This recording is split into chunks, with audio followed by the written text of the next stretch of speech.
Well, you know, I think particularly within this world, a world of an action film, it's very important that the movie be sound and solid. That the foundation of it feel like there's enough for you to hang your character's hat on. And this was just, it worked from the second that I read it. Not only have I wanted to work with Michael Bay for a long time actually, and his movies really excite me, and they just feel like fun. He wrote me, sent me the script, and he said, read it, I think it's good, but I mean, we'll play around with it, And I was like, this works, and it really moved me, and I was so down for some fun. So all those pieces, I think Michael may have said to me, yeah, I was almost not going to do it. Then you said you want to do it, so I guess we're going to do it. So I was like, oh, cool. But I think that all of those elements.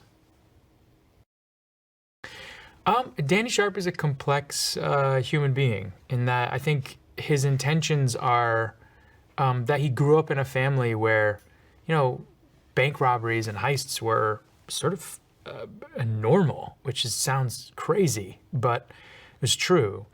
And grew up with his brother, Will, who is an adopted brother. And really they were, like so close. And I think growing up in a family, there was so much chaos probably and discomfort. I think they found a lot of comfort with each other. And so in the years that have preceded Will leaving and then both growing up, they've separated in a lot of ways and don't stay in touch. And I think Danny is probably desperate for a connection and the love of his brother and the support of that. And so I think he's a character that is conflicted, is used to doing one thing. That one thing happens to be bank robberies and robberies. But I think his intention is to try and connect, and he loves his brother very much. So he's a complicated character, one that I think is loving, but a little bit misunderstood and misunderstanding about what that love is and how to put that into action. Don't rob banks.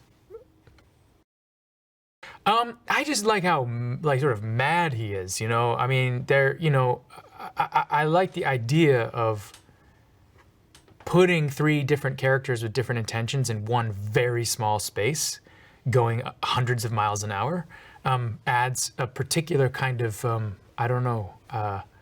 there's something really fun about that. I think he's a whole lot of fun. I think he's unpredictable, which I always love in characters, and I always think leaves so much room.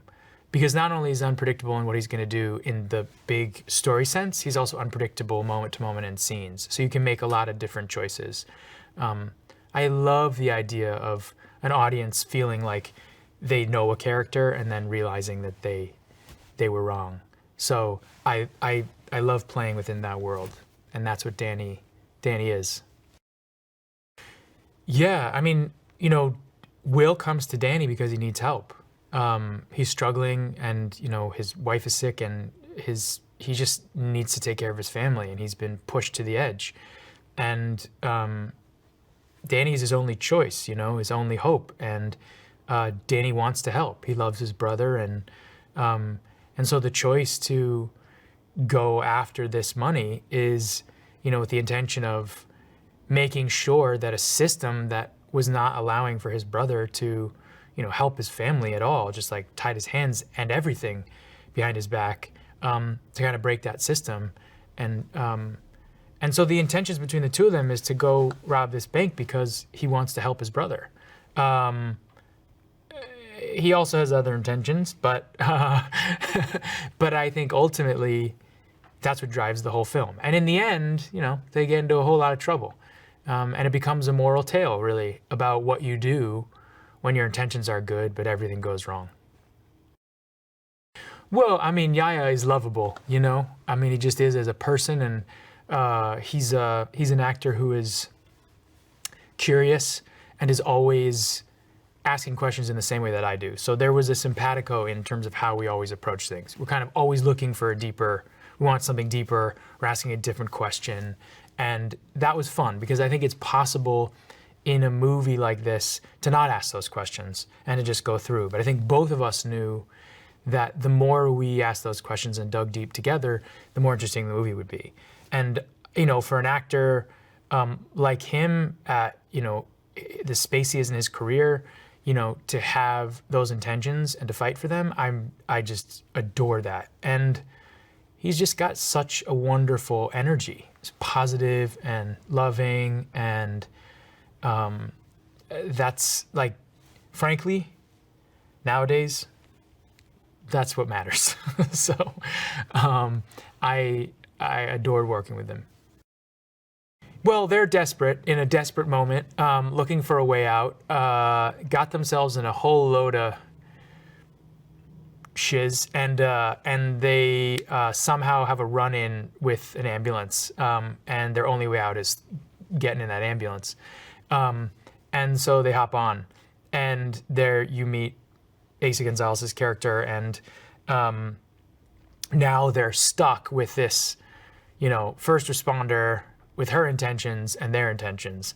And that's really when the movie just like turbocharges, and it becomes a whole different story. I mean, a story I think about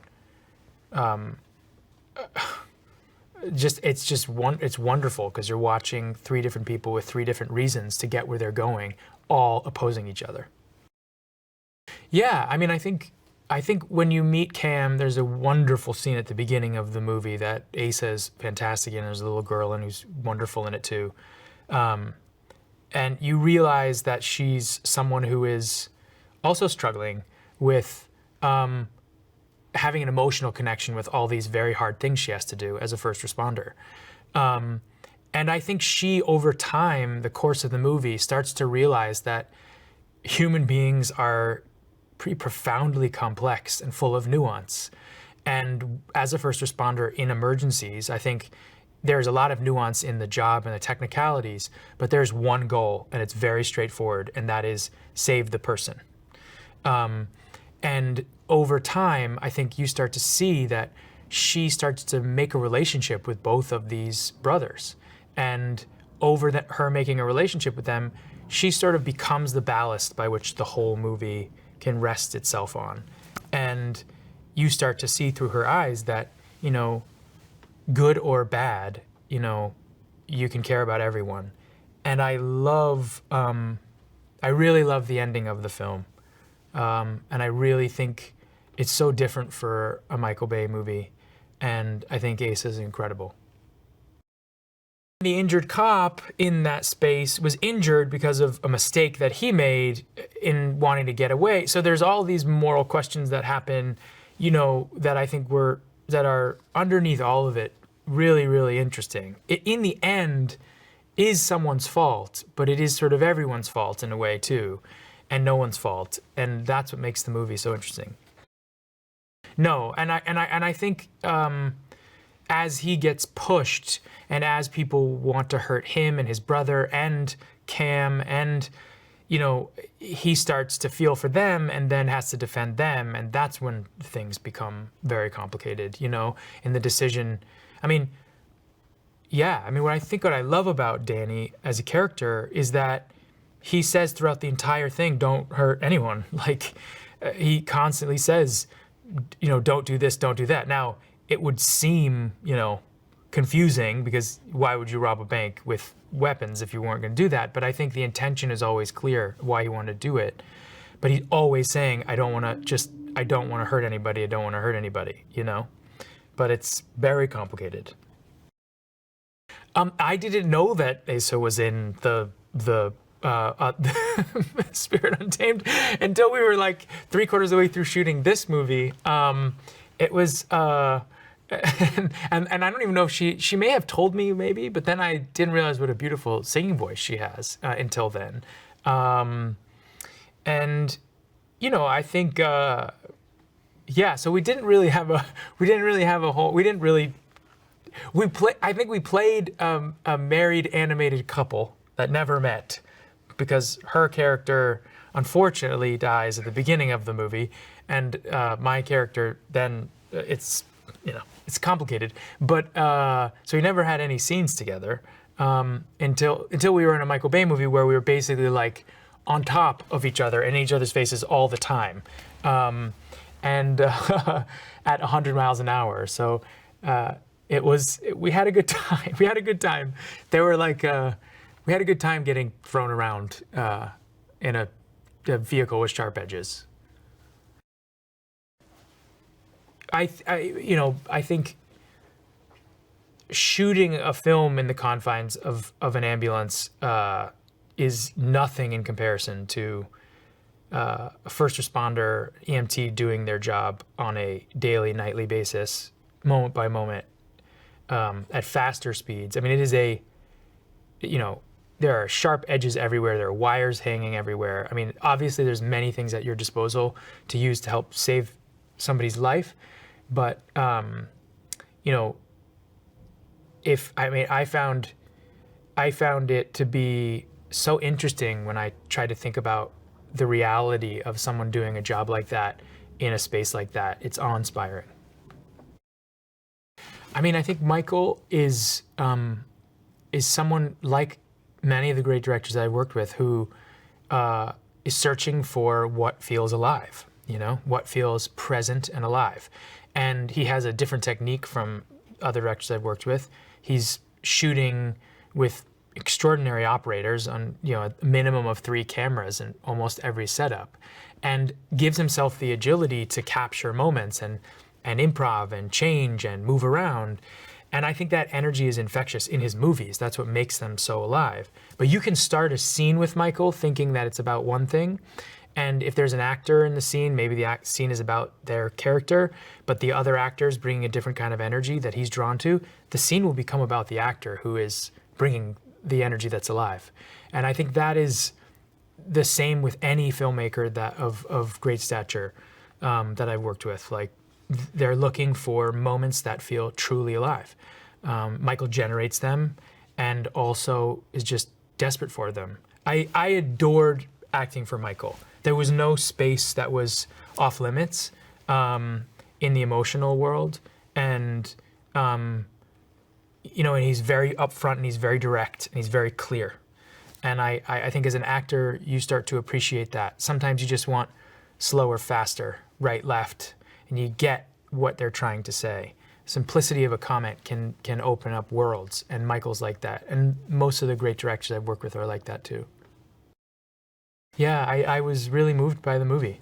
I was surprisingly moved by the movie. I think it's what I felt when I first read the script. I thought, this has a potential to have those feelings in it, and they are in the movie. And I love who becomes the hero in the end, the rightful hero in the end. And I was really moved. Yeah, I think that I think that there is a conversation in the film that's so important and so interesting, which is that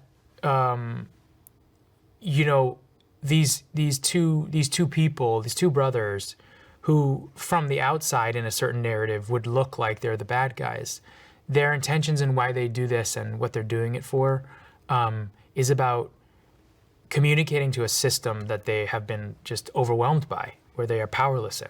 And I think that's why Danny says in the end, we are not the bad guys. Because I think he feels like, look at what these systems did to his brother when he's, and it's not the right way of responding, but I understand his argument somewhere. Oh man, I was filming a movie in Los Angeles in October of 2020 when Michael sent me the screenplay for this. And he said, I want to shoot this movie. I want to shoot it really quick. And we're going to make it for less. I've never made a movie for this little money. And this many days. It's crazy, but I'm going to do it. And what I loved was it's a film that pushed everyone, but particularly pushed Michael Bay in a space where he really had to prove himself in a different way, which was he had limited time, he had a limited budget for him.